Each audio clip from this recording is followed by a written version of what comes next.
শীত তো প্রায় চলেই যাচ্ছে, আর এখন এই সিজনে গাজরের দাম অন্যান্য মাসের তুলনায় তুলনামূলক অনেকটাই কম।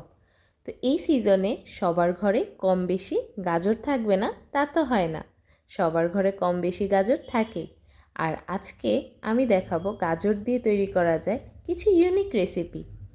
সো শীতের সন্ধ্যায় যদি এরকম গাজরের রসমালাই হয়, বা গাজরের গরম গরম ধোয়া ওঠা পিঠা, বা হালুয়া যেটার মধ্যে রাবড়ি থাকবে, গাজরের রাবড়ি হালুয়া, তাহলে তো আর কথাই নেই। So in today's video I am sharing 3 delicious carrot dessert recipes in one video. So hi everyone, Assalamu alaikum.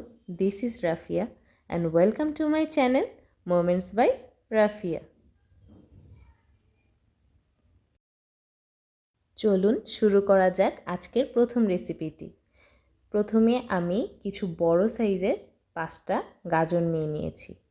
এখন গাজরগুলোকে ভালো করে ধুয়ে চামড়াগুলো ফেলে এগুলোকে গোল গোল করে আমি কেটে নিয়েছি।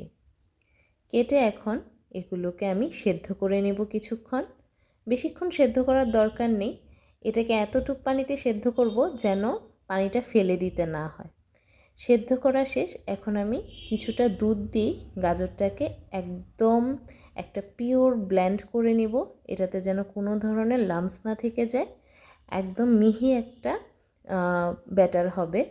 এখন ওইটাকে আমি ব্লেন্ড করে নিয়েছি। ব্লেন্ড করে একটা প্যানে আমি কিছুটা ঘি গ্রেস করে রেখেছিলাম, মেখে এখন সেটার মধ্যে গাজরটা দিয়েছি। গাজর দিয়ে কিছুটা দুধ দিয়ে ওইটাকে একটু বলক ওঠা পর্যন্ত ওয়েট করেছি, করে তার মধ্যে 1 কাপ চালের গুঁড়ো দিয়ে দিয়েছি।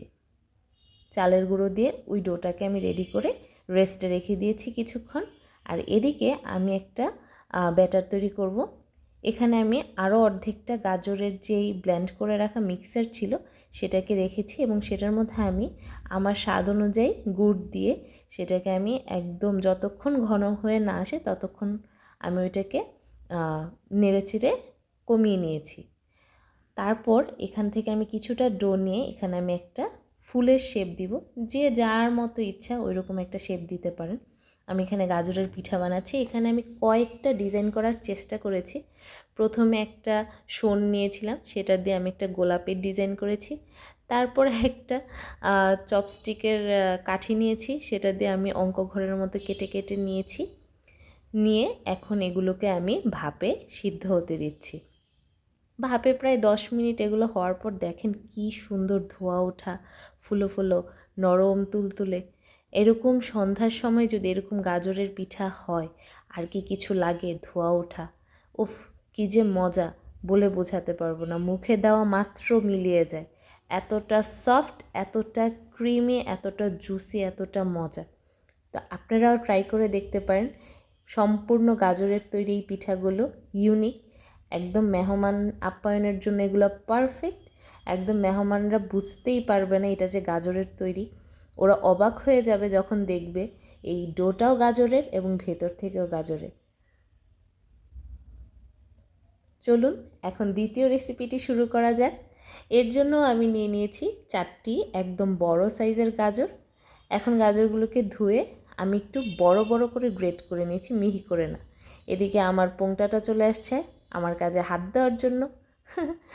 যাই হোক, আচ্ছা, ও আমি যাই করি সেখানেই ওর সব কিছুতে হাত দিতে হয়।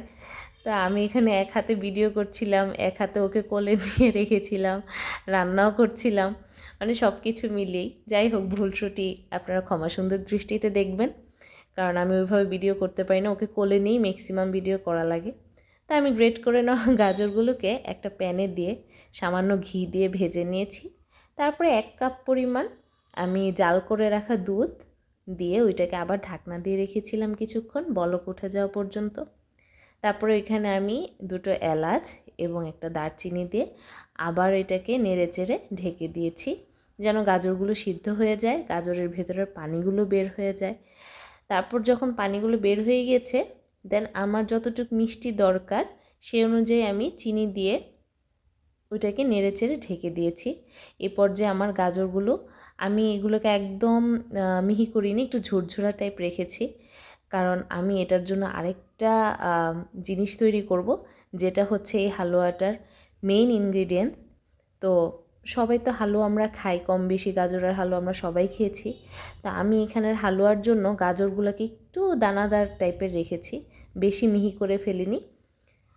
এখন হচ্ছে এটা একদম সুন্দর ঝুরঝুরে হয়েছে, আর ওই গাজরটার হালুয়াটাকে আমি আলাদা রেস্টে রেখে দিয়েছি যেন এটা একটু সেট হয়। এখানে আমি আবার প্যানের মধ্যে 2 লিটার পরিমাণ দুধ দিয়ে দিয়েছি। এখানে দুধের পরিমাণটা অনেক লাগবে। এখানে 2 লিটার পরিমাণ দুধ আমি কমিয়ে 1 লিটারের থেকেও আরেকটু কম করে ফেলবো। 2 লিটার দুধ যখন অনেকটা কমে আসছে, তখন আমি এখানে একদম বড় মগে 1 মগ পরিমাণে গুঁড়া দুধ দিয়ে দিয়েছি, এটাকে আরও গাঢ় করার জন্য। এই দুধটা এটাকে গাঢ় করবে। আপনারা খেয়াল করলে দেখতে পারবেন আমার দুধের পরিমাণটা কোথায় ছিল, এটা কোথায় নেমে আসছে। তো পাতিলের গায়ে দাগ দেখা যাচ্ছে। তো এরকম হতে হতে একটা পর্যায়ে দেখা যাবে একদম ঘন হয়ে আসছে। এখানে আমি সামান্য একটু চিনি ব্যবহার করেছিলাম, কারণ আমার হালুয়াতে প্রচুর চিনি আছে, তো এখানে কম চিনি দিলেও হবে। এখানে এটা যখন ঘন হয়ে আসবে তখন হালকা একটু চিনি দিয়ে এভাবে আপনারা নামিয়ে ফেলবেন। বেশি ঘন করবেন না, না হলে এটা শক্ত হয়ে যাবে। হয়ে আসলে এটাকে সেট করে রাখা হালুয়াটার উপরে সুন্দর করে স্প্রেড করে দিবেন। তারপর আমি এটাকে একটু গার্নিশ করার জন্য পেস্তা বাদাম কুচি করে নিয়েছিলাম, কিছুটা পেস্তা বাদাম দিয়ে এটাকে গার্নিশ করে নিলাম।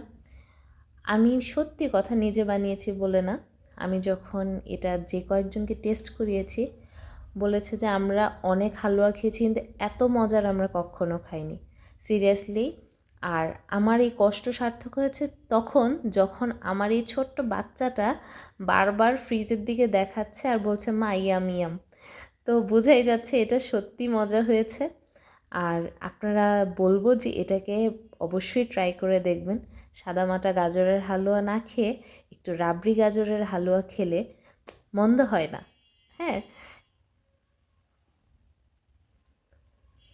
এখন চলে আসলাম আমার তৃতীয় রেসিপিতে আমি এখানে 4টা গাজর নিয়েছিলাম, সেটাকে আমি ভালো করে সেদ্ধ করে আবার একটা মিহি পেস্ট করে নিয়েছি ব্লেন্ড করে। এখানে আমি কিছুটা দুধ ব্যবহার করছি, 1 কাপ পরিমাণ। 1 কাপ পরিমাণ দুধ, 1 কাপ সুজি। আমি এখানে অর্ধেকটা ব্যাটার ইউজ করেছি, অর্ধেকের বেশিটাই ইউজ করে ফেলেছি। করে এখানে আমি 1 কাপ সুজি দিয়েছি, 1 কাপ দুধ দিয়েছি, 1 কাপ চিনি দিয়েছি এবং 1 কাপ গুঁড়ো দুধ দিয়েছি। দিয়ে তারপর এটাকে ভালো করে নেড়ে অপেক্ষা করব যতক্ষণ না পর্যন্ত এই ব্যাটারটা ঘন হয়ে আসতেছে। তো লাস্টের দিকে এটা যখন ঘন হয়ে আসছে তখন আমি কিছুটা ঘি দিয়ে দিয়েছি, ঘি দিয়ে নেড়ে চেড়ে সাইডে রেখেছি। ওইটা হতে থাকুক, এদিকে আমি দুধটা প্রিপেয়ার করে নিই। এখানে আমি আবার 2 লিটার দুধকে জাল করে 1 লিটার করেছি। করে এখানে আমি আমার প্রয়োজনীয় যতটুকু আমার মিষ্টি দরকার অতটুকু আমি চিনি ব্যবহার করেছি এবং সাথে এলাচ দারচিনি দিয়ে দিয়েছি। এদিকে আমার ব্যাটারটা ঘন হয়ে এসেছে এবং এটা প্যান ছেড়ে দিচ্ছে। যখন প্যান ছেড়ে দিবে তখন বুঝবেন যে এটা হয়ে গেছে। তো আমি এটাকে ঠান্ডা হওয়ার জন্য রেখে দিয়েছি, কারণ ঠান্ডা না হলে এটাকে আমি মিষ্টিতে রূপ দিতে পারবো না। আমি যেহেতু ছোট ছোট মিষ্টি বানাবো, তাই এই যে এটা যেন হাতে লেগে না যায়, সুন্দর ছোট ছোট বল তৈরি করে নিচ্ছি। একদম এই বলটা না ভেঙেও যাবে না, ফাটবেও না। হ্যাঁ, এটা যখন দেখবেন প্যান ছেড়ে দিয়েছে, প্যান ছেড়ে দেওয়ার সাথে সাথে কিন্তু গরম গরমও বানাবেন না। প্যানটা যখন ছেড়ে দিবে তখন প্রায় 1 ঘন্টার মতো এটাকে ঠান্ডা হতে দিবেন। ঠান্ডা হয়ে গেলে এটা রুম টেম্পারেচারে যখন চলে আসবে তখনই মিষ্টিটা বানাবেন। মিষ্টিটা বানিয়ে যে দুধটা আপনারা প্রিপেয়ার করবেন ওই দুধটার মধ্যে আস্তে আস্তে করে ছেড়ে দিতে হবে। দুধটা বলক আসার সময় ছাড়া যাবে না, তাহলে কিন্তু এই মিষ্টিগুলো ভেঙে যাওয়ার সম্ভাবনা বেশি। তা আমি ওই রকম ছেড়ে দিয়েছিলাম এবং 1 ঘন্টা দুধের মধ্যে ঢাকনা দিয়ে ভিজিয়ে রেখেছিলাম। ভিজিয়ে রাখার পর আমি বাটিতে পরিবেশন করলাম কিছুটা পেস্তা বাদাম দিয়ে গার্নিশ করে। দেখতে যতটা এটা লোভনীয় লাগছে, ট্রাস্ট মি খেতে এর চেয়েও বেশি মজা। আমার আজকের 3টি রেসিপি আপনাদের কাছে কেমন লাগলো অবশ্যই আমাকে কমেন্টস করে জানাতে ভুলবেন না। আজ এই পর্যন্তই। Thanks for watching.